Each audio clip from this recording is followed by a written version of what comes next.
بسم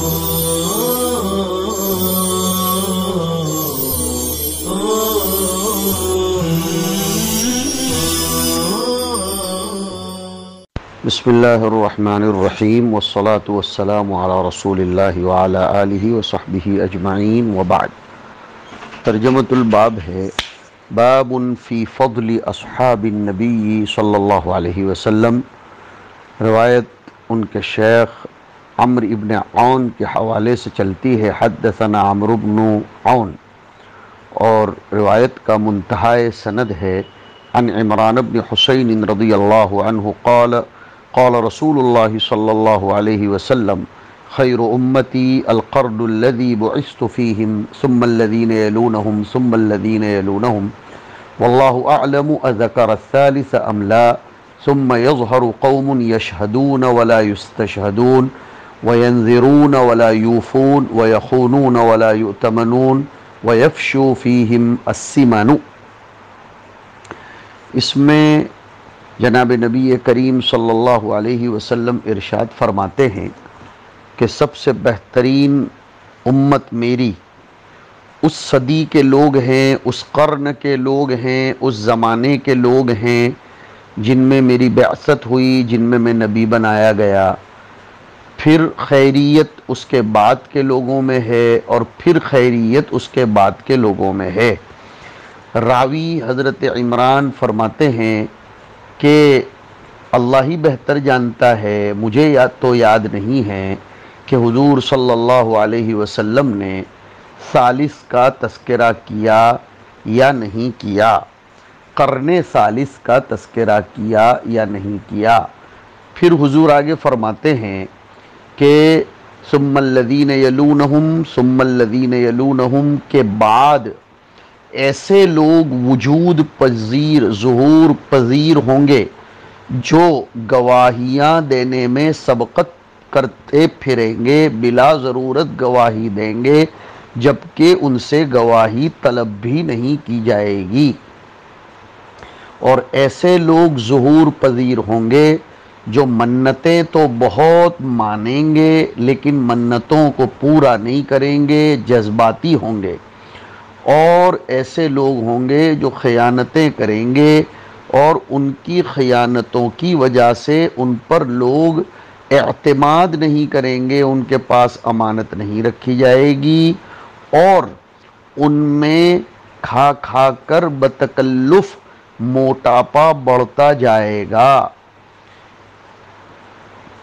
یہاں خیر امتی القرن الذی بعثت فیہم، صاحب فتح الودود کے حوالے سے صاحب بدل نے لکھا ہے کہ حضور اکرم صلی اللہ علیہ وسلم کا قرن، اس کا آغاز ہوتا ہے آپ کی بعثت کی ابتدا سے لے کر آپ کے صحابہ میں جو سب سے اخیر میں انتقال کیا ہے اس تک، حضور پاک علیہ الصلاۃ والسلام کی بعثت جس میں ہوئی اس سے لے کر جہاں حضور کے آخری صحابی نے انتقال کیا، وہ علماء تاریخ نے 120 سال لکھی ہے۔ اور قرن تابعین کی ابتدا علماء لکھتے ہیں کہ 100 ہجری سے 170 ہجری تک ہے، اور پھر اس کے بعد سے سن 220 تک تبع تابعین کا قرن ہے۔ اور پھر اس زمانے میں بدعتیں خوب کھل کر ظاہر ہو گئی تھیں، اہل علم کو، اہل تقوی کو خوب آزمایا گیا تھا تاکہ خلق قرآن کے قائل ہو جائیں۔ وہ احوال میں تغیر فاحش آیا تھا، معاملہ ایسا ہی چلتا رہا، جس کو حضور پاک علیہ الصلاۃ والسلام نے ایک روایت میں فرمایا کہ ثم یفشو فیہم الکذب۔ اب یہ جو اس روایت میں ایک لفظ آیا ہے کہ ان میں موٹاپا بڑھ جائے گا، اس سے قدرتی موٹاپا مراد نہیں ہے، بلکہ جمہور علماء فرماتے ہیں کثرت لحم کسبی طور پر کھا کھا کر وہ موٹے ہوں گے بتکلف۔ اور بعض علماء نے یہ بھی لکھا ہے کہ اس حدیث شریف میں موٹاپے سے مراد یہ ہے کہ انہم یتکثرون بما لیس فیہم ویدعون ما لیس لہم من الشرف، یعنی شیخی بگھارتے پھریں گے اور جو نعمتیں نہیں ہیں ایسی چیزوں کا دعویٰ کریں گے، یعنی ہوں گے حافظ بولیں گے ہم مفتی ہیں، ہوں گے مفتی بولیں گے ہم دکتور ہیں، ہوں گے چھوٹے درجے کے لیکن اپنے آپ کو بہت بڑا بتائیں گے، بہت بڑا ظاہر کریں گے، ہوں گے 1 ایکڑ زمین کے مالک اور لوگوں کے سامنے شیخی بگھاریں گے کہ ہم 50 ایکڑ کے مالک ہیں۔ اور بعض علماء نے وَيَفْشُو فِيهِمُ السِّمَنَ کی تفسیر کی کہ وہ مال جمع کرتے رہیں گے۔ اس حدیث شریف کی شرح کرتے ہوئے شاہ ولی اللہ رحمۃ اللہ تعالی علیہ لکھتے ہیں کہ قرن اول کی ابتدا ہجرت رسول علیہ السلام سے لے کر حضور کی وفات تک ہے، اور قرن ثانی کی ابتدا خلافت صدیق کے آغاز سے لے کر حضرت عمر کی شہادت تک ہے، اور قرن ثالث کی ابتدا حضرت عثمان کی خلافت کا دور کہا جائے گا۔ گویا ہر قرن یہ تقریباً 12 سال کا قرن ہوتا ہے۔ اس سلسلے میں صاحب الاشاعہ فی اشراط الساعہ نے لکھا ہے کہ قرن رابع یہ حضرت مہدی علیہ السلام کا زمانہ ہوگا، لیکن اس پر ایک اعتراض وارد کیا گیا ہے کہ مثل امتی مثل المطر لا یدرا اولہ خیر، لیکن اس کا جواب لوگوں نے دیا ہے کہ حدیث اس بات کا تقاضا کرتی ہے صحابہ افضل ہوں، لیکن افضلیت باعتبار مجموع کے ہے یا باعتبار افراد کے یہ محل بحث ہے۔ بعض لوگوں نے لکھا ہے باعتبار افراد کے، اور ابن عبد البر وغیرہ نے لکھا ہے کہ باعتبار مجموع کے۔ ایک بات تو اس حدیث شریف میں یہ ہوئی، قرن کا اطلاق کس پر ہوتا ہے؟ اس کے بارے میں علماء لغت نے لکھا ہے کہ قرن کا اطلاق ایک زمانے کے لوگوں پر ہوتا ہے جو کسی خاص صفت میں ایک دوسرے کے برابر ہوں، مشترک ہوں، چاہے اپنی دھندے کی لائن میں یا کسی فن میں یا کسی بزرگی میں، قرن اس کو کہا جاتا ہے۔ اور اسی طرح بعض لوگوں نے قرن کی تحدید 10 سال تک، بعضوں نے 100، بعضوں نے 20 سال، اس طرح بھی قرن کی تحدید کی گئی ہے۔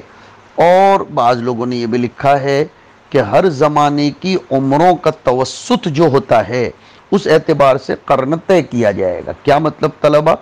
ہمارے زمانے میں عمروں کا توسط 60-70 سال کا ہے ایوریج، اس اعتبار سے قرن 60-70 سال کا کہا جائے گا۔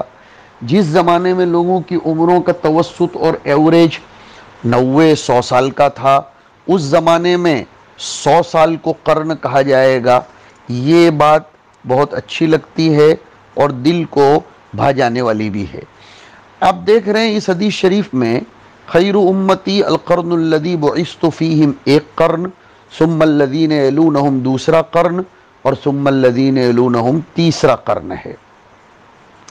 آپ علیہ السلام کے قرن کی ابتدا جیسے میں نے ذکر کیا آپ کی بعثت سے شروع ہو کر آپ کی وفات تک نہیں، بلکہ سب سے آخری صحابی کی وفات تک ہے۔ تابعین کے قرن کی ابتدا 100 سے 170 تک، اور پھر اس کے بعد 220 تک تبع تابعین کا زمانہ آتا ہے، ان کا قرن چلے گا۔ عمران ابن حسین رضی اللہ تعالیٰ عنہ کی یہ روایت بخاری اور مسلم شریف میں بھی ہے۔ صحیح بخاری کے الفاظ ہیں خیر امتی قرنی ثم الذین یلونہم ثم الذین یلونہم، جو ہم جمعہ کے خطبہ ثانیہ میں ہمیشہ سنتے چلے آتے ہیں۔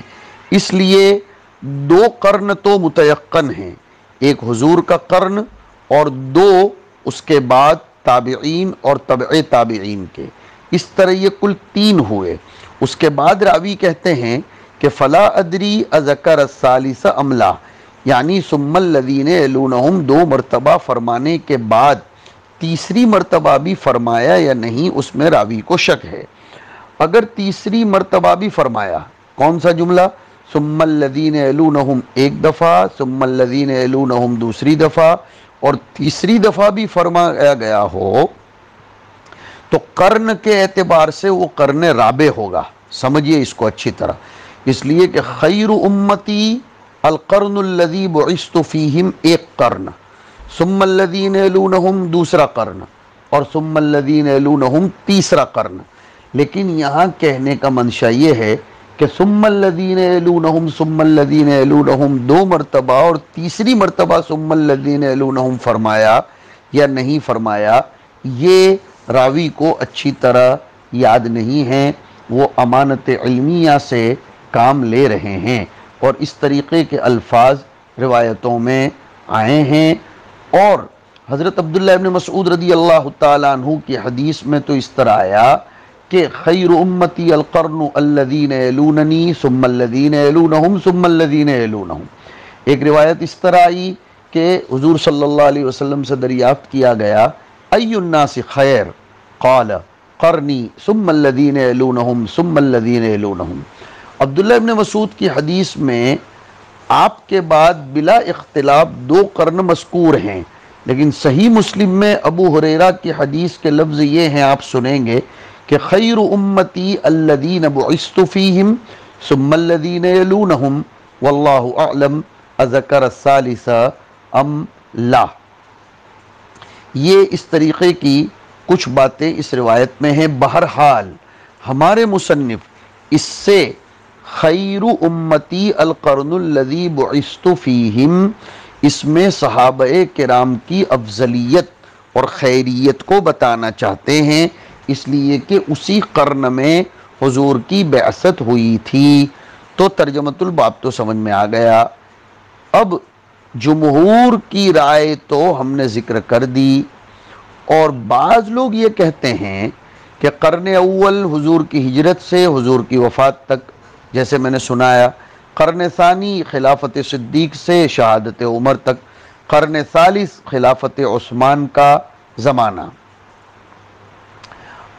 جن روایات سے قرن رابع کا ثبوت ہو رہا ہے، اس لیے کہ فلا ادری اذکر الثالث ام لا، مان لو کہ قرن رابع فرمایا ہو، اور بعض روایتوں میں تو باقاعدہ قرن رابع کا تذکرہ ہے، تو اس سے کس کو مانا جائے گا، اس کا محمل کیا بتایا جائے گا؟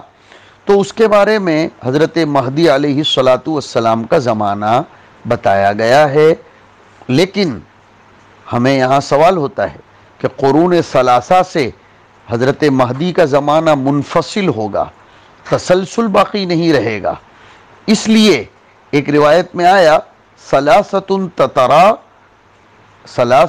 تترا وواحد فرادا، اس اعتبار سے اب مفرد جو زمانہ ہوگا اس کو الحاق کیا جائے گا آگے کے 3 زمانوں سے۔ ثم ارسلنا رسولنا تترا، طلبہ دھیان دیں، تو ایک روایت میں باقاعدہ آیا ہے کہ ثلاثۃ تترا وواحد فرادا، یعنی قرون اربعہ میں شروع کے 3 قرن تو مسلسل ہوں گے، قرن رابع منفرد ہوگا۔ یہ ایک بات ہوئی۔ پھر قرون ثلاثہ کے بعد جو دور آئے گا اس کا حال بتایا کہ لوگ خود لوگوں کے معاملات میں پڑھاری بننا پسند کریں گے، سامنے چل کر چودراہٹ کی فطرت ان میں آئے گی۔ ہم اس زمانے میں دیکھتے ہیں کہ لوگ لوگوں کے کوٹنبک، خاندانی اور سماجی معاملات میں بغیر بلاوے کے بھی دخل دیتے ہیں، انٹرفیئر کرتے ہیں، جبکہ ان سے کوئی پوچھتا بھی نہیں ہے۔ یہ غلط عادت ہے۔ جب ہمیں اپنے معاملے میں کوئی دخیل بنانا نہ چاہتا ہو تو ہمیں شوق سے اس کے معاملے میں دخیل نہیں بننا چاہیے۔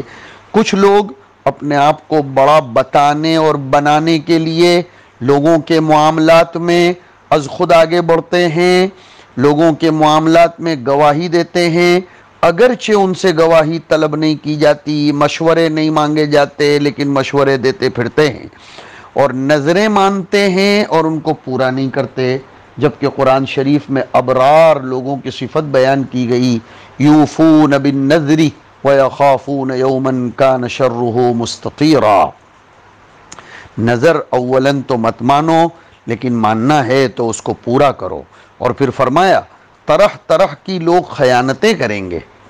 جب اچھا دور ختم ہو جائے گا اس کے بعد لوگ بھروسہ پاتر نہیں رہیں گے، وہ ایسے ہو جائیں گے کہ کوئی ان پر اپنی باتوں کے اعتبار سے، اپنے راز کے اعتبار سے، اپنے مال کے اعتبار سے کوئی اعتماد نہیں کرے گا۔ موٹاپا ان میں پھیل جائے گا۔ موٹاپا پھیل جائے گا کہ باب میں نے آپ کو بتایا، یہ بھی یاد رکھیے، جائز ناجائز، ہاں دھما دھم مست کلندر، آنے دے سب کچھ اندر، چاہے ہو جائے بھگندر، میں نہ بنوں قلندر، اس طرح کا معاملہ ہوگا۔ جائز ناجائز مال کھا کھا کر اور اندر بھر بھر کر موٹے موٹے ہو جائیں گے۔ بعض لوگوں نے لکھا کہ اس سے مراد فخر اور تکبر ہے، بڑائی کے دعوے ہیں۔ فخر اور تکبر کو بھی اپنے یہاں پھولنے سے تعبیر کرتے ہیں۔ دنیا کا مال و متاع لوگ جمع کریں گے۔ اور گواہی مانگنے سے پہلے گواہی دینے کی اس حدیث میں مذمت کی جا رہی ہے، لیکن دوسری حدیث میں یہ بھی آیا ہے، اس کو بھی ذرا اچھے طریقے سے سن لیجئے۔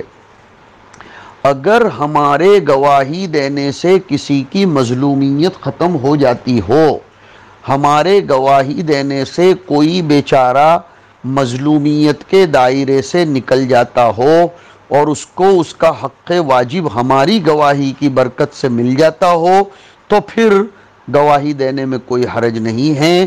اس طرح دونوں حدیثوں میں تطبیق ہو جائے گی، اس لیے کہ ابو داؤد شریف کی ابواب الشہادات میں اس کو مقام مدح میں بیان کیا گیا ہے کہ بغیر مانگے گواہی دینا ثواب کا کام ہے، اور یہاں اس کو مقام مذمت میں بیان کیا گیا۔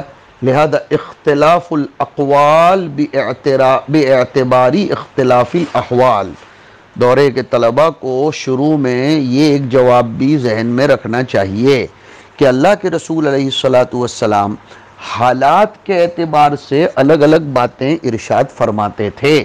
جیسے اپنے یہاں بھی ہے کہ کبھی دودھ پینے کی سفارش کی جاتی ہے اور کبھی دودھ پینے سے روکا جاتا ہے، کبھی کسی جگہ جانے کی سفارش کی جاتی ہے اور کبھی روکا جاتا ہے۔ حالات بدلنے سے اقوال بھی بدلتے ہیں، بلکہ کبھی اختلاف الاقوال باعتباری اختلاف الرجال بھی ہوتا ہے۔ اگر سردی کے زمانے میں کوئی آپ سے پوچھے کہ سب سے بہترین ثواب کیا، تو آپ کہیں گے کمبل دینا، سویٹر دینا، گرم کپڑے دینا۔ بھوک کے زمانے میں کوئی پوچھے تو آپ کہیں گے کھلانا پلانا۔ گرمیوں کے زمانے میں کوئی پوچھے تو آپ کہیں گے پانی پلانا۔